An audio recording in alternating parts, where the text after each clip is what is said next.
क्या आप जानते हैं बांग्लादेश के बस ड्राइवर हमेशा अपनी बसों को एक दूसरे से टकराते हुए चलते हैं। ऐसे में इनकी बसों के हर कोने में स्क्रैच ही स्क्रैच हो जाते हैं और तो और ये बस जगह जगह से टूट जाती है जो कबाड़ में देने लायक भी नहीं बचती। तो आखिर ये बस ड्राइवर जानबूझकर अपनी बसों को नुकसान क्यों पहुंचाते हैं, चलिए जानते हैं। बता दें कि बांग्लादेश में चलते चलते किसी भी बस को टक्कर मार दो या पत्थर मार दो तो इसका मालिक आपको कुछ नहीं कहेगा। आखिर क्यों? आपको बता दें कि बांग्लादेश की सड़कें इतनी छोटी छोटी है कि यहाँ ना चाहते हुए भी बस एक दूसरे से टकरा जाती है और तो और सड़कों की हालत भी इतनी खराब है कि नई से नई बस भी कुछ ही दिनों में खटारा हो जाती है। वही इन देशों में बसों की संख्या यहाँ रहने वाले लोगों से भी ज्यादा है, इसलिए सवारी कम और बस ज्यादा रहती है। इसलिए ड्राइवर सवारी को बैठाने के लिए एक दूसरे को टक्कर मारते रहते हैं। आपने कई जगह पार्क में लगे हुए ऐसे नल को तो देखा होगा जिनमें कोई भी पानी की टंकी नहीं लगी होती, लेकिन फिर भी इनसे लगातार पानी निकलता रहता है। देखिए, इन फव्वारों को कुछ इस तरह बनाया जाता है जहां से पानी लगातार गिरता है। उसी के बीच में एक ट्रांसपेरेंट पाइप को फिट करते हैं। इसी पाइप के सहारे नल को भी खड़ा कर देते हैं और इसी पाइप से पानी ऊपर जाता है और फिर नीचे गिरता है। जब पानी नीचे गिरता है तो ये पाइप पानी से ढक जाती है और देखने वाले को लगता है कि नल हवा में उड़ रहा है। और तो और जापान में ऊंची ऊंची बिल्डिंग से इमरजेंसी के समय पर नीचे आने के लिए कुछ इस तरह की स्लाइड बनाई जाती हैं।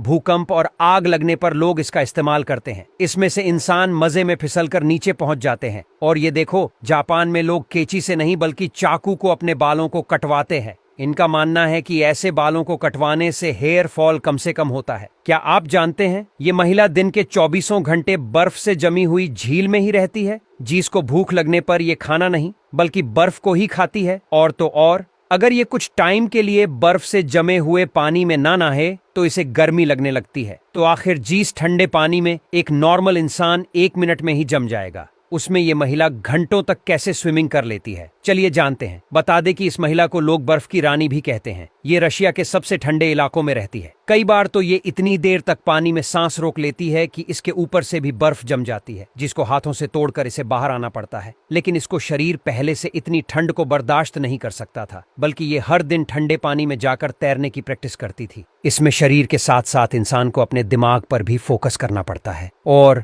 अब धीरे धीरे इनका शरीर घंटों तक ठंडे पानी में रहने पर भी बीमार नहीं पड़ता। क्या आप जानते हैं, एस्केलेटर पर चलते समय आपको ये गलतियां कभी भी नहीं करनी चाहिए, वरना ये आपके लिए काफी खतरनाक साबित हो सकता है। सबसे पहला, कभी भी कोई डीली चीज पहनकर इस पर ना चढ़े हैं, क्योंकि एस्केलेटर के किनारों पर खाली जगह होती है जिससे ढीली चप्पलें और कपड़े जैसी चीज इसके अंदर फंस सकती है। और इन सीढ़ियों पर चढ़ते समय हमेशा आपको बीच में खड़े होना चाहिए, क्योंकि किनारे पर फंसने का डर ज्यादा होता है। दूसरा, एक्सीलेटर